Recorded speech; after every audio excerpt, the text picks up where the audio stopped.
Hi friends, welcome back to my channel super royal with very healthy. ಇವತ್ತು ನಾನು ಸಬ್ಬಕ್ಕಿ use ಮಾಡಿಕೊಂಡು ಇಡ್ಲಿ ಮಾಡ್ತಾಯಿದ್ದೀನಿ. ಮತ್ತು ಇದ್ರ ಜೊತೆ ನಾನು ಹೆಸರುಬೇಳೆ ದಾಲ್ ಮಾಡ್ತಾಯಿದ್ದೀನಿ. ಅದು ಹೇಗೆ ಮಾಡೋದಂತ ನೋಡೋಣ ಬನ್ನಿ. ಇದು ನೀವು ರೆಗ್ಯುಲರಾಗಿ ದೋಸೆಗೆ ಇಡ್ಲಿಗೆ ಯಾವ ಥರ ರುಬ್ಕೋತೀರಾ ಆ ಥರ ದೋಸೆ ಅಕ್ಕಿ ಮತ್ತು ಸ್ವಲ್ಪ ಉದ್ದಿನಬೇಳೆ, ಸ್ವಲ್ಪ ಅವಲಕ್ಕಿನ ಹಾಕಿ ನೆನೆಸಿಟ್ಕೊಂಡಿದ್ದೆ. ಒಂದು 6 hours ನೆನೆಸಿಟ್ಕೊಂಡಿದ್ದೆ. ಅದನ್ನು ರುಬ್ಬಿ ಆ್ಯಡ್ ಮಾಡ್ತಾಯಿದ್ದೀನಿ. ನೆಕ್ಸ್ಟು ಅದಕ್ಕೆ ನಾನು 1 ಕಪ್ಪು ದಪ್ಪದು ಸಬ್ಬಕ್ಕಿ ತೊಗೊಂಡಿದ್ದೆ. ಅದನ್ನು ನಾನು ನೆನೆಸಿಟ್ಕೊಂಡಿದ್ದೆ. Same over ನೈಟೇ ನೆನೆಸಿಟ್ಕೊಂಡಿದ್ದೆ. ಅದನ್ನು ನಾನು ರುಬ್ಬಿಲ್ಲ, ಅದನ್ನು ಹಾಗೆ ಆ್ಯಡ್ ಮಾಡಿ ಮಿಕ್ಸ್ ಮಾಡ್ತಾಯಿದ್ದೀನಿ. ಮತ್ತು ಇದ್ರ ಜೊತೆಗೆ ನಾನು ಬೀಟ್ರೂಟ್ ರಸ ಇತ್ತು, ಅದನ್ನು ಆ್ಯಡ್ ಮಾಡ್ಕೊಂಡಿದ್ದೀನಿ. ಅಂದರೆ ನಾನು ಬೀಟ್ರೂಟ್ ಬೇಯಿಸ್ಕೊಂಡಿದ್ದೆ, ಆ ರಸನ ಆ್ಯಡ್ ಮಾಡ್ಕೊಂಡಿದ್ದೀನಿ. ಆ್ಯಡ್ ಮಾಡ್ಕೊಂಡು ಮಿಕ್ಸ್ ಮಾಡಿ ಉಪ್ಪು ಹಾಕಿ ಲೈಟಾಗಿ ಚೂರು ಚಿಟಿಕೆ ಸೋಡಾ ಹಾಕಿ ಕೈಯಲ್ಲಿ ಮಿಕ್ಸ್ ಮಾಡಿ ಓವರ್ ನೈಟ್ ಬಿಟ್ಟರೆ ಈ ಥರ ಹುಳಿ ಬಂದಿರುತ್ತೆ.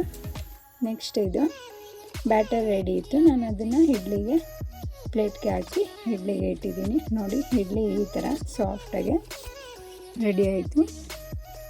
ನೋಡಿ ಎಷ್ಟು ಸಾಫ್ಟಾಗಿ ಬಂದಿರುತ್ತೆ.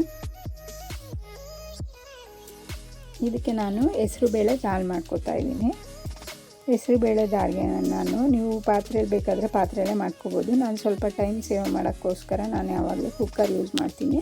ಚಿಕ್ಕ ಕುಕ್ಕರಲ್ಲಿ ನಾನು 1 ಕಪ್ಪು ಮೈಸೂರು ಬೇಳೆ, 1 ಕಪ್ಪು ಹೆಸರುಬೇಳೆ ಆ್ಯಡ್ ಮಾಡಿಕೊಂಡು ಅದಕ್ಕೆ 1 ಟೊಮೆಟೊ, ಒಂದು 3-4 ಎಸಳು ಬೆಳ್ಳುಳ್ಳಿ, ಒಂದು 4-5 ಹಸಿರು ಮೆಣಸಿನ್ಕಾಯಿ, ಸ್ವಲ್ಪ ಅರಿಶಿಣ ಮತ್ತು ಸ್ವಲ್ಪ ಉಪ್ಪು ಹಾಕಿ ಬೇಯಿಸಿದ್ದೀನಿ. ನೋಡಿ ಬೆಂದಿದೆ. ಇದನ್ನು 1 ರೌಂಡು ಬೇಳೆ ಮಸಿಯೋದಿದ್ರೆ ಅದರಲ್ಲಿ ಮಸ್ಕೋಬೋದು, ಇಲ್ಲಾಂದರೆ ಸೌಟಲ್ಲೇ ಹಾಗೆ ಕಲಿಸ್ಕೋಬೋದು. ನೆಕ್ಸ್ಟ್ ಇದಕ್ಕೆ ನಾನು ಒಗ್ಗರಣೆ ಮಾಡ್ಕೋತಾ ಇದ್ದೀನಿ. ಅದಕ್ಕೆ ಎಣ್ಣೆ ಹಾಕಿ ಸಾಸಿವೆ, ಜೀರಿಗೆ, 1 ಈರುಳ್ಳಿನ ಕಟ್ ಮಾಡಿ ಆ್ಯಡ್ ಮಾಡ್ಕೊಂಡಿದ್ದೀನಿ.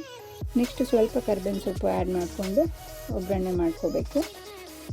ನೋಡಿ ಇದು ಫ್ರೈ ಆಗಿದೆ. ಈ ಟೈಮಲ್ಲಿ ಬೇಕಾದರೆ 1 ಚಿಟಿಕೆ ಇಲ್ಲ ಒಂದು ಸ್ಪೂನಷ್ಟು ಗರಂ ಮಸಾಲ ಯೂಸ್ ಮಾಡ್ಕೋಬೋದು, ಇಲ್ಲಾಂದರೆ ಸ್ಕಿಪ್ ಮಾಡ್ಬೋದು.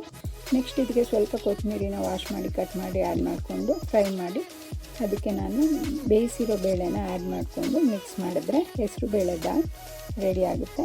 ಇದನ್ನು ನಾನು ಇಡ್ಲಿಗೆ ಮಾಡ್ಕೊಂಡಿದ್ದೆ. ಇದಕ್ಕೆ ನಾನು ಚಟ್ನಿನೂ ಮಾಡ್ಕೊಂಡಿದ್ದೆ. ಫ್ರೆಂಡ್ಸ್, ಇದನ್ನು ನೀವು ಮನೇಲಿ ಟ್ರೈ ಮಾಡಿ ಹೇಗೆ ಬಂತು ಅಂತ ಹೇಳಿ ಕಮೆಂಟ್ ಸೆಕ್ಷನ್ಗೆ ಬಂದು ಕಮೆಂಟ್ ಮಾಡಿ. ಇಷ್ಟ ಆದರೆ ಲೈಕ್ ಮಾಡಿ ಮತ್ತು ಸಬ್ಸ್ಕ್ರೈಬ್ ಮಾಡಿ. Thank you for watching.